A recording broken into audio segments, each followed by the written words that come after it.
The university invited me back last fall to talk to students, and I was incredibly surprised. I don't think of myself as a model for anybody.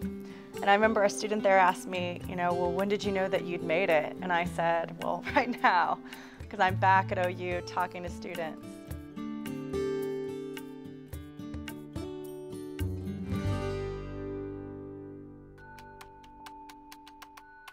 The one nice thing about the dailies, I remember when I came to Washington to do my internship here, is that they let me continue to write for them from here. And I remember David Boren came to the White House to see President Clinton, and so I got to cover that, and then it was like the lead story in the Oklahoma Daily. And I remember being so excited about it.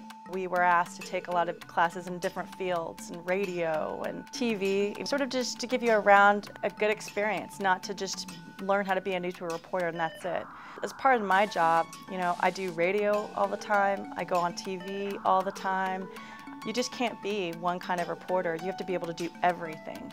I'd come to Washington and I interned here. I worked for the Chicago Tribune's Washington Bureau, and I came to Washington and I was just like, I need to be here. I literally made a decision. I packed everything in my car. I applied for any job I could find here, and I got a job working.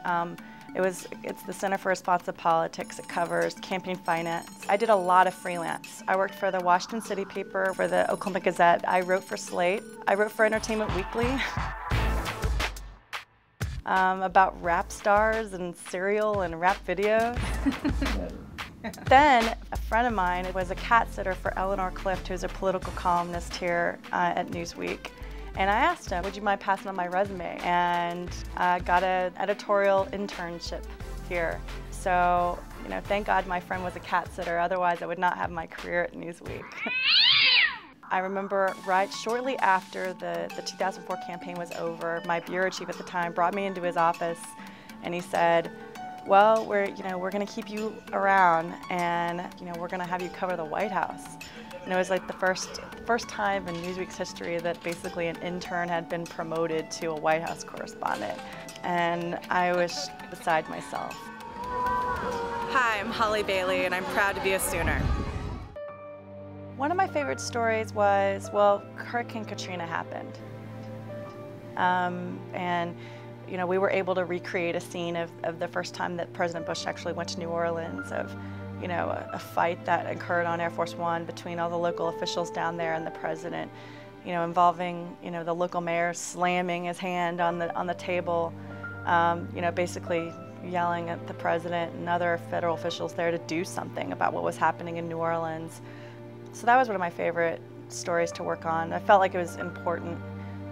When I was in Oklahoma, my dream job was to work at Newsweek. I wanted to be Michael Isikoff. When I was in Oklahoma, I dreamed of being a reporter like Michael Isikoff, and his office was actually just right down the hall from mine,